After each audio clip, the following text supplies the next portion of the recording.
Bismillahirrahmanirrahim. Assalamualaikum warahmatullahi wabarakatuh. Alhamdulillah, assalatu wassalamu ala rasulillah wa ala alihi wa sahbihi wa man sara ala nahjihi wastanna bisunnatihi waqtafa atharahu ila yaumiddin. Allahumma la sahla illa ma ja'altahu sahlah wa anta taj'alil hazna idza syi'ta sahla. Allahumma arinal haqqa haqqa warzuqna ittiba'ah wa arinal batila batila warzuqna ijtinabah.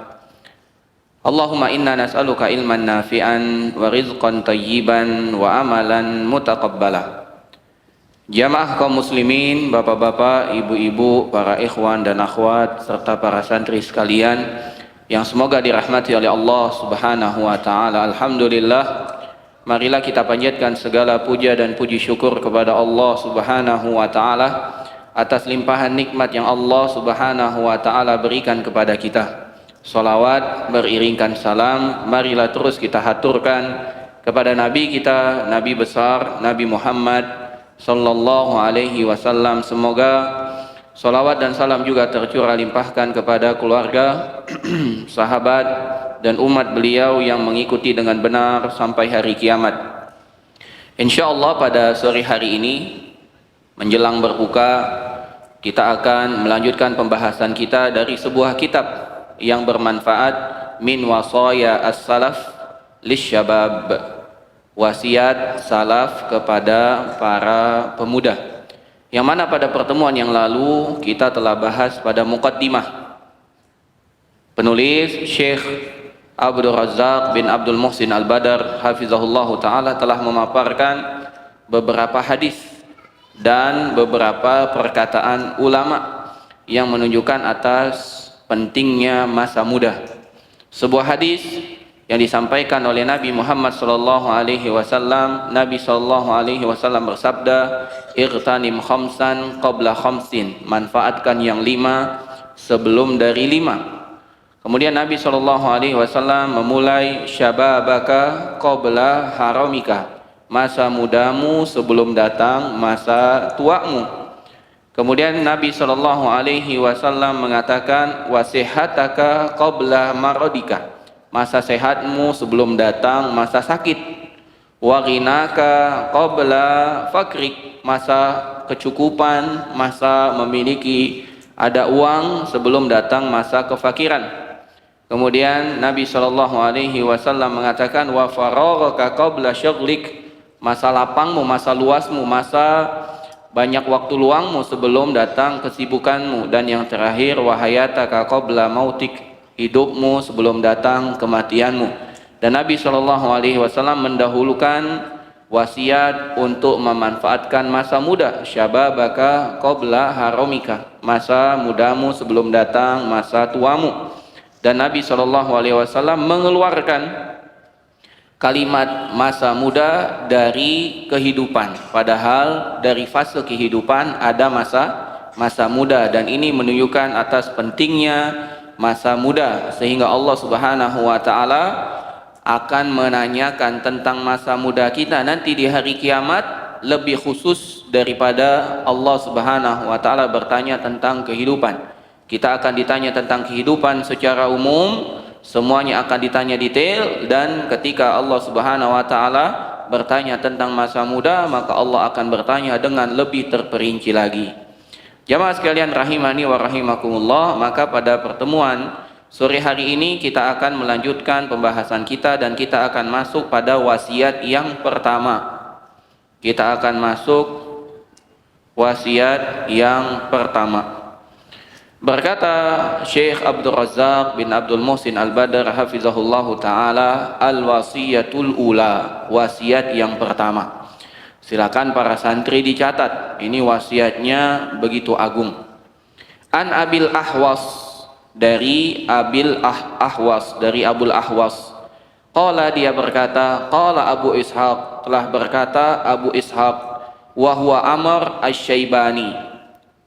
Telah berkata Abu Ishaq, yaitu Amr Asy-Syaibani. Amr Asy-Syaibani. apa yang beliau katakan, dan Amr As-Saibani merupakan ulama yang ada pada masa saat itu. Apa kata beliau? Ya ma'syarasy syababi ightanimu, wahai para pemuda, wahai para pemuda, ightanimu, manfaatkanlah. Apa yang dimaksud? Masa muda. Wahai para pemuda, manfaatkanlah masa muda kalian. Kata Amr Asy-Syaibani, wahai para pemuda, manfaatkanlah masa muda kalian. Kemudian beliau melanjutkan, qallama tamurru bi lailatun, sangat sedikit. Kata beliau, qallama tamurru bi lailatun, sangat sedikit aku melewati satu malam, sangat sedikit aku melewati satu malam, illa, kecuali, wa aqra'u fiha alfa ayatin, kecuali aku membaca di malam tersebut 1000 ayat. Kata Amr Asy-Syaibani, sangat sedikit malam yang aku lewati kecuali aku baca 1000 ayat. Artinya di banyak malam aku membaca 1000 ayat, sangat sedikit aku tidak membaca 1000 ayat dalam semalam. Kata beliau, qallama tamurru bi lailatun illa wa aqra'u fiha alfa ayatin, sangat sedikit malam yang aku lewati kecuali aku membaca 1000 ayat. Wa inni la aqra'ul baqarata fi raq'atin, dan sungguh aku benar-benar membaca surat Al-Baqarah seutuhnya dalam satu rakaat salat. Dan sungguh benar-benar aku membaca surat Al-Baqarah dalam satu rakaat salatku. Wa inni la asumu ashhurul hurum, dan sungguh aku betul-betul berpuasa di 4 bulan haram. Aku berpuasa di 4 bulan haram. Dari Zulqa'dah, dari Zulhijjah, dari Muharram, dari Rajab, beliau berpuasa. Wa salasa ayyamin min kulli syahrin, wa salasata ayyamin min kulli syahrin, dan aku berpuasa setiap bulan 3 hari. Jadi bukan hanya mencukupkan di 4 bulan haram beliau berpuasa, beliau menambah juga di setiap bulan selain bulan haram beliau berpuasa 3 hari. Kemudian beliau melanjutkan, wal isnaini wal khamis, dan aku juga tidak luput berpuasa Senin dan Kamis di setiap harinya. Summa ta'ala, kemudian beliau membacakan sebuah ayat di dalam Al-Quran. Beliau membacakan yang terdapat di dalam wa amma bi ni'mati rabbika fahaddis, dan adapun dengan nikmat-nikmat dari Tuhanmu hendaklah perbincangkan, hendaklah diperbincangkan. Maka seakan-akan beliau mengatakan, aku menyebutkan ini semua bukan dalam rangka riya, namun aku menyebutkan ini semua dalam rangka tahaddus bin ni'mah, dalam rangka untuk menunjukkan nikmat yang Allah berikan kepada diriku. Maka ini sebuah nasihat yang luar biasa dari Amr Asy-Syaibani, Abu Ishaq. Beliau sangat sedikit melewati malam kecuali beliau membaca 1000 ayat. Beliau membaca Al-Baqarah dalam satu rakaat salat. Beliau tidak pernah luput dari puasa di bulan-bulan haram 4 bulan. Kalau ditambah Ramadan berarti beliau berpuasa berapa? 5 bulan. Berapa total bulan yang ada dalam satu tahun? 12 bulan, subhanallah, hampir setengah beliau berpuasa. Ditambah lagi dengan setiap bulan 3 hari. Bisa dengan 13, 14, 15 ayyamul bid, atau 3 hari secara umum. Karena Nabi SAW mengatakan, berwasiat kepada salah seorang sahabat, wahai sahabat, berpuasalah setiap bulan 3 hari. Apabila engkau melakukan itu, maka seakan-akan engkau berpuasa setahun penuh. Kenapa kata para ulama? Karena kebaikan itu dilipat gandakan menjadi 10 kebaikan. Jadi kalau kita berpuasa 3 hari dikali 10, jadi berapa? 30. Maka seakan-akan kita puasa 3 hari mendapatkan pahala 30 hari. Kalau kita terus rutin berpuasa selama 11 bulan selain Ramadan, maka seakan-akan kita berpuasa setahun penuh. Demikian juga beliau mengatakan, aku selalu berpuasa Senin dan Kamis. Kemudian beliau mengucapkan, wa amma bi ni'mati rabbika fahaddis, dan adapun dengan nikmat yang Allah berikan kepada diriku, maka aku pun membicarakannya. Jamaah sekalian rahimani wa rahimakumullah, inilah semangat para salaf. Kemudian Syekh Abdul Razak memberikan catatan. Beliau memberikan catatan, aqra'u alfa ayatin fil lailah, yang dimaksud dengan membaca 1000 ayat dalam satu malam itu bukan pembatasan jumlah. Bisa jadi kurang, bisa jadi lebih. Namun kebiasaan para salaf terdahulu, mereka menamatkan Al-Quran setiap 1 pekan. Setiap pekan menamatkan berapa? 1 kali Al-Quran. Itu kebiasaan selain Ramadan. Kalau di Ramadan, sebagaimana yang pernah kita singgung pada pertemuan yang lalu, ya, bahwasannya para salaf dahulu ketika awal Ramadan menghatamkan Al-Quran setiap 3 hari. Ketika masuk 10 hari terakhir Ramadan, maka mereka pun menamatkan Al-Quran 1 hari 1 kali. Dan ini kebiasaan orang-orang salaf terdahulu, betul-betul memanfaatkan masa mereka, masa muda terutama. Mereka menghatamkan Al-Quran setiap 1 pekan. Kalau Al-Quran berjumlah 6.000 sekian, 6.500 sekian ayat, maka kalau semalam 1000 ayat, tamat enggak 6 hari? Tamat enggak 7 hari? Tamat. Itu yang dimaksud kata Syekh Abdul Razak bin Abdul Muhsin Al-Badr hafizahullahu ta'ala. Namun yang menjadi fokus kita bukan dari jumlah 1000-nya, namun dari semangat. Bagaimana seorang dapat membaca dalam 1 malam lebih dari 1000 ayat. Kita harus ingat bahwasanya surat Al-Baqarah yang kita anggap surat yang paling panjang, itu jumlah ayatnya baru 286. Ali Imran yang kita anggap panjang, itu ayatnya baru 200 ayat.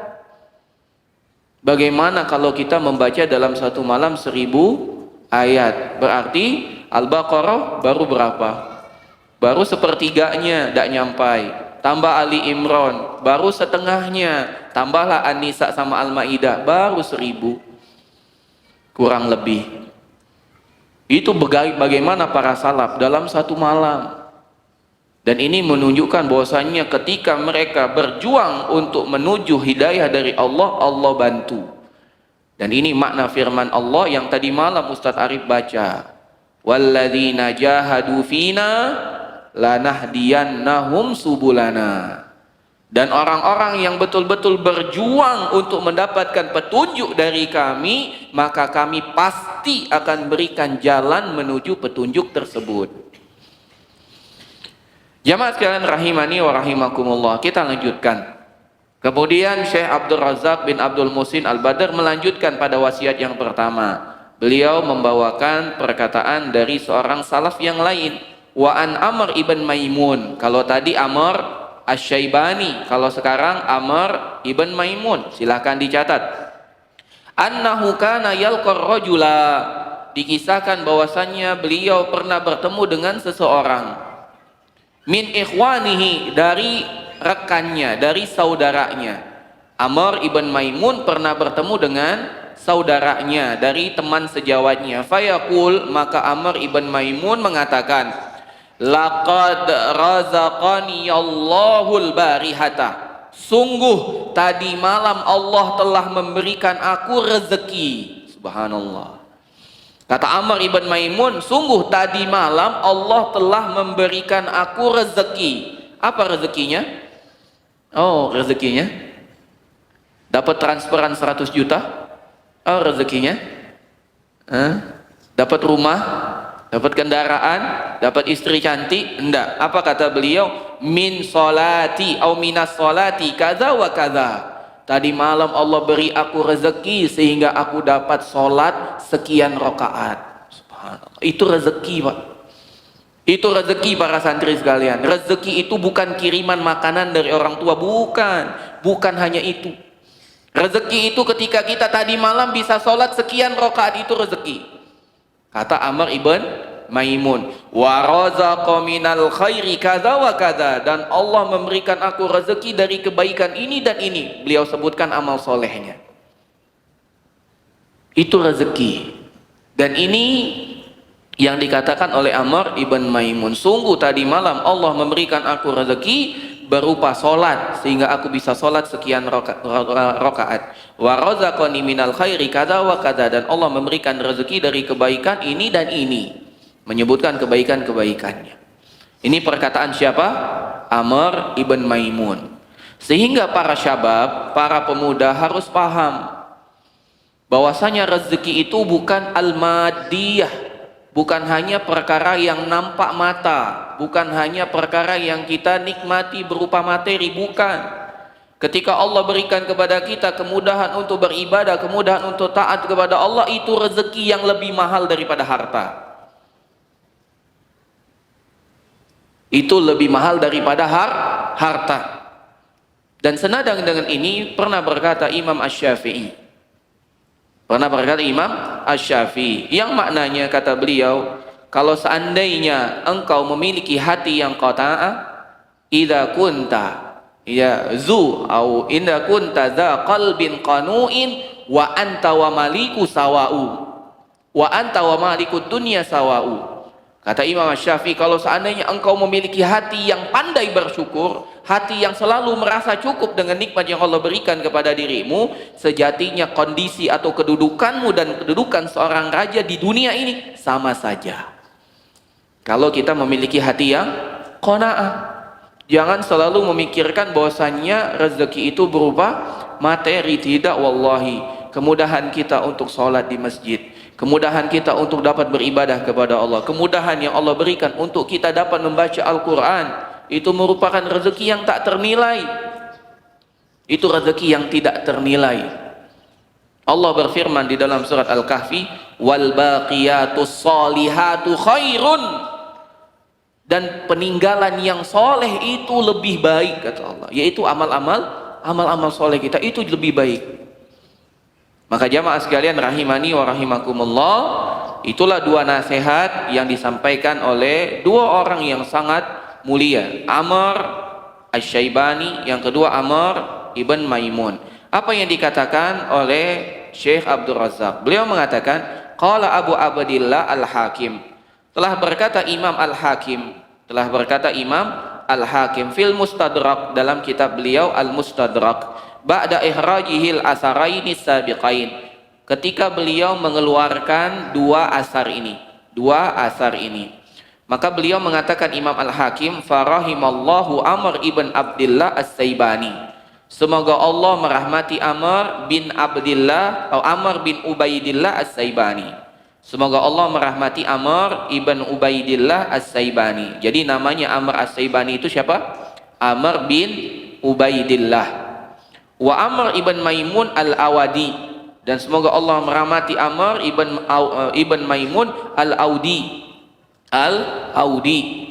Falaqad nabbaha lima yugharribu syababa fil ibadah. Sungguh, kata Imam Al-Hakim, sungguh mereka berdua telah memberikan kita alarm, telah memberikan kita peringatan agar seorang pemuda betul-betul bersemangat dalam beribadah.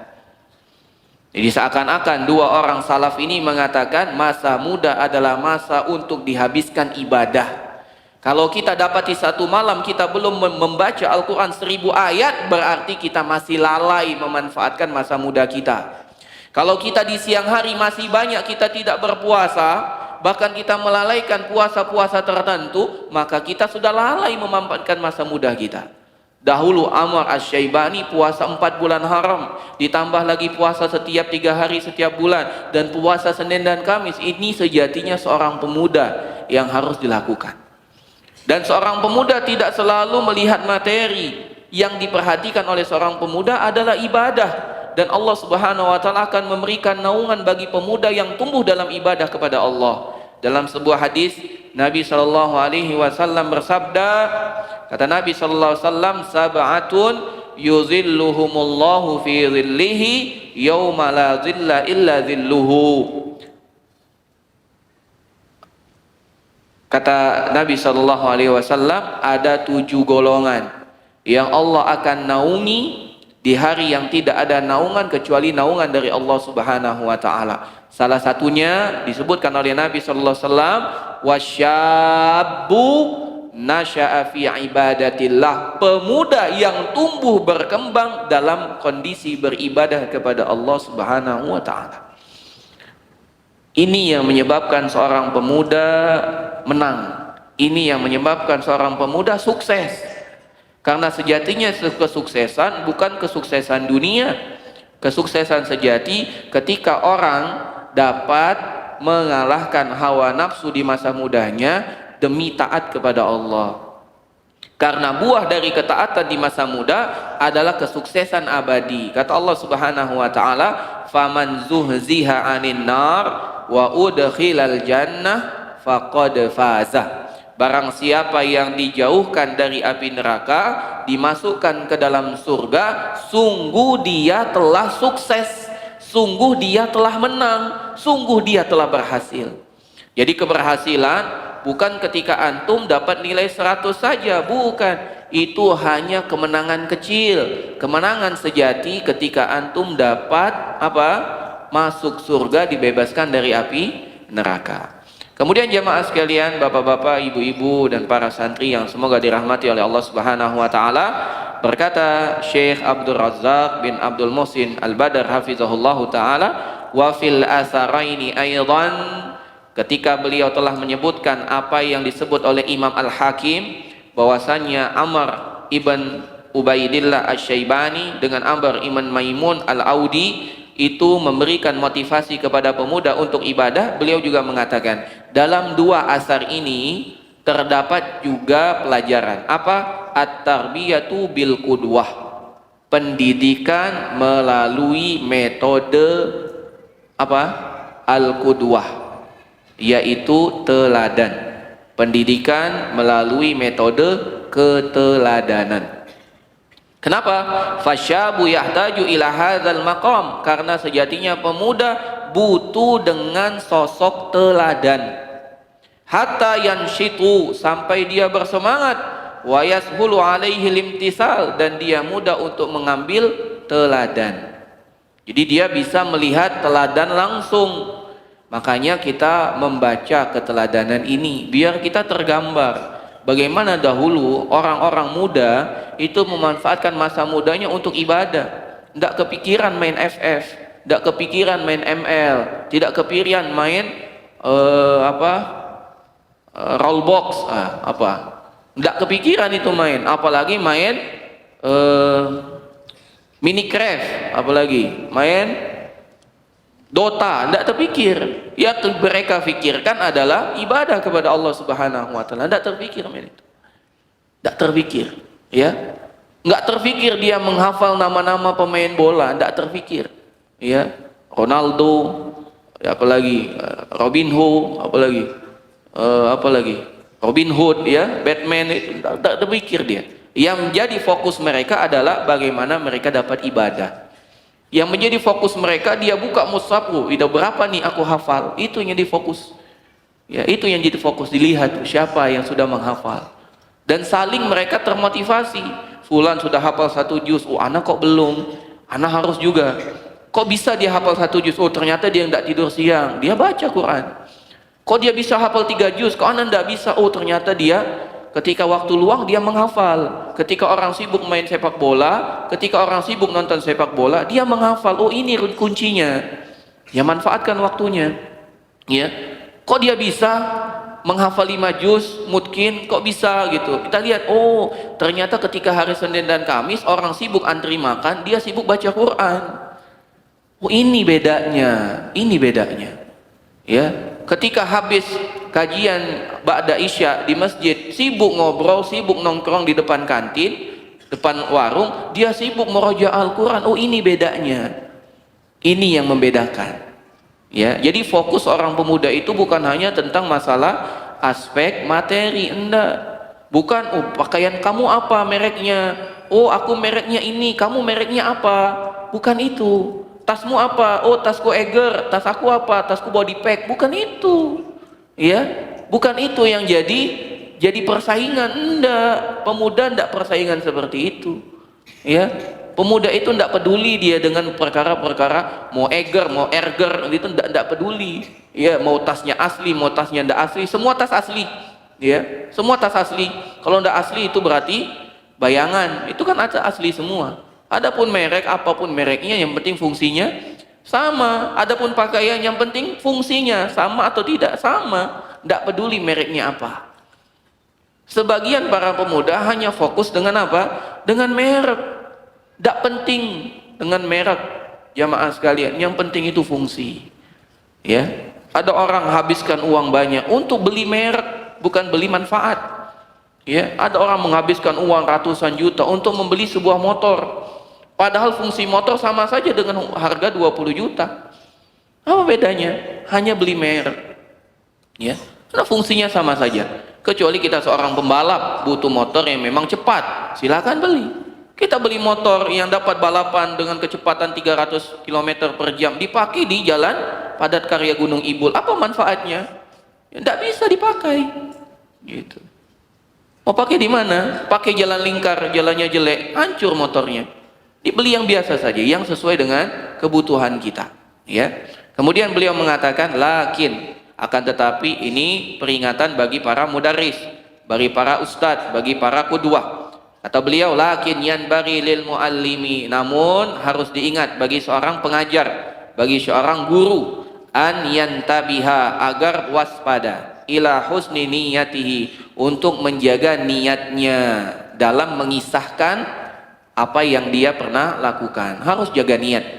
Hatta la yaqa fi riya, jangan sampai terjatuh dalam perbuatan riya, fayahbitu amaluhu, sehingga riya itu akan menghancurkan dan menghilangkan amalannya. Yang dimaksud adalah ganjaran pahala dari ibadah tersebut. Jamaah sekalian rahimani wa rahimakumullah, itulah wasiat pertama. Wasiat agar para pemuda bersungguh-sungguh dalam beribadah. Kita lanjut pada wasiat yang kedua. Al wasiyatus tsaniyatu, wasiat yang kedua. Wa min jumlati wasaya salaf lisyabab, dan dari bentuk dari nasihat seorang salaf kepada para pemuda, maja'an Hammad ibn Zaid, yaitu nasihat Hammad ibn Zaid. Siapa? Hammad ibn Zaid. Hammad ibn Zaid pernah mengatakan, dakhalna ala Anas ibn Sirin, kami pernah masuk menemui Anas ibn Sirin. Siapa namanya? Anas ibn Sirin. Namanya siapa? Anas ibn Sirin. Fi maradihi, ketika beliau sakit. Ketika beliau sakit. Anas bin Sirin, Anas ibn Sirin, ketika beliau sakit. Apa kata Anas ibn Sirin ketika itu? Hammad ibn Zaid datang menjenguk. Apa kata Anas ibn Sirin? Ittaqullaha, ittaqullaha ya ma'syarasy syabab, bertakwalah kalian semua kepada Allah wahai para pemuda. Bertakwalah kepada Allah wahai kalian semua para pemuda. Unzuru, dan lihatlah, mimman ta'khuduna hadhil ahaditsa, dari siapa kalian mengambil hadis-hadis ini. Fa innaha, karena sesungguhnya hadis-hadis ini min dinikum, dari agama kalian. Ini nasihat siapa? Anas ibn Sirin. Kata beliau, ittaqullaha ya ma'syarasy syababi. Tulis bahasa Arab, bisa nggak nulisnya? Ittaqullaha. Ini santri TD bawa kitab ya. Ya, karena sebut namanya antum malu nanti. Bawa kitab. Ya, tidak ada alasan antum bantuin ibu-ibu menyiapkan berbuka, antum tidak bawa buku. Bawa buku, catat, bawa pena. Kata Nabi SAW, qayyidul ilma bil kitabah, ikat ilmu itu dengan mencatat. Ya, kalau seorang santri tidak mencatat, gimana? Ya, anda tidak mau lagi lihat ada santri tidak bawa kitab. Bawa kitab. Antum tadribud duat, bawa kitab. Taib? Ya, anda sebut nama antum satu-satu, antum malu nanti. Bawa kitab, catat. Ya, tidak ada bedanya pelajaran di kelas dengan pelajaran di masjid, sama, ilmu semua. Muliakan ilmu, antum diberkahi oleh Allah. Antum tidak muliakan ilmu, tidak berkah ilmu antum. Bawa catatan. Apa kata Anas ibn Sirin, ittaqullaha ya ma'syarasy syabab, bertakwalah kepada Allah wahai para pemuda. Unzuru mimman ta'khuzuna hadhil ahaditsa. Unzuru mimman ta'khuzuna hadhil ahaditsa fa innaha min dinikum. Lihatlah dari siapa kalian mengambil hadis-hadis ini, karena sesungguhnya hadis-hadis ini adalah agama kalian. Dan perkataan yang senada dengan ini yang tersebar banyak di kalangan kita, kata Ibnu Sirin, ittaqullaha ya ma'syarasy syabab, unzuru mimman ta'khuzunal ad-dina, mimman ta'khuzunal ilma fa innaha min dinikum, karena sejatinya ilmu itu adalah agama kalian. Maka pada wasiat yang kedua ini, nasihat bagi para syabab dan bagi para orang tua untuk betul-betul mencari guru yang tepat untuk anak-anaknya. Kalau mau memondokkan anak, jangan sembarang masukkan ke pondok, apalagi anaknya anak perempuan. Jangan salah, nanti diajarkan yang aneh-aneh. Demikian juga anak laki-laki, cari mana pondok yang benar, yang mengajarkan Al-Quran, mengajarkan hadis sesuai dengan pemahaman yang benar. Jangan sampai salah. Nanti kita akan jelaskan pada pertemuan berikutnya bagaimana pengaruh menuntut ilmu di masa muda itu menentukan kelurusan jalan dalam beragama di masa tua. Siapa yang salah mengambil ilmu di masa muda, maka dia akan salah banyak melencengnya di masa tua. Maka penentuan di mana anak-anak kita belajar itu merupakan hal yang harus kita prioritaskan. Kemana anak kita akan diarahkan?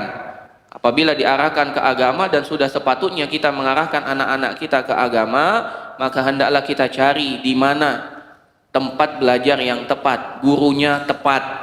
Jangan sampai kita menyerahkan anak kita belajar dengan seorang guru yang tidak bersandar kepada Al-Quran, kepada As-Sunnah, dan pemahamannya tidak sesuai dengan pemahaman yang benar. Nah, insya Allah penjelasannya akan kita lanjutkan pada pertemuan selanjutnya. Yang penting kita sudah baca perkataan Anas ibn Sirin kepada para pemuda untuk betul-betul memilih guru. Tolong untuk esok kajian bersama Ustadz Arif jangan disepelekan, bawa catatan, bawa pena dicatat. Ini tanbih hadza litullab jami'ut tullab sawa'un kana fi tadribid duat aw salafiyah wusta. Alaikum bihamlil kitab, harus bawa kitab. Alaikum bihamlid daftar, harus bawa catatan. Wal qalam, harus bawa pena. Pena ini merupakan senjata penuntut ilmu. Kalau mereka tidak bawa pena, bagaimana mereka mau berperang? Kita ini sedang berperang melawan kebodohan. Maka barang siapa yang ingin menang melawan kebodohan, maka hendaklah dia bawa senjata. Apa senjatanya? Pena dan buku. Dahulu para ulama pengen mencatat tapi tidak punya modal. Imam Malik ibn Anas itu sampai jual atap rumahnya untuk beli buku. Antum tidak perlu jual atap rumah antum, buku telah ada, telah tersedia. Andai pun habis tinggal telepon orang tua beli buku. Lantas kenapa tidak mau membawa buku? Bawa buku. Ana nasihatkan ini untuk kebaikan untuk antum semua. Kita cukupkan bapak-bapak dan ibu-ibu dan para santri sekalian pada pertemuan sore hari ini. Semoga bermanfaat dan semoga Allah Subhanahu wa taala terima amal ibadah kita di hari ini. Allahumma taqabbal minna innaka antas samiul alim wa tub alaina innaka antat tawwabur rahim.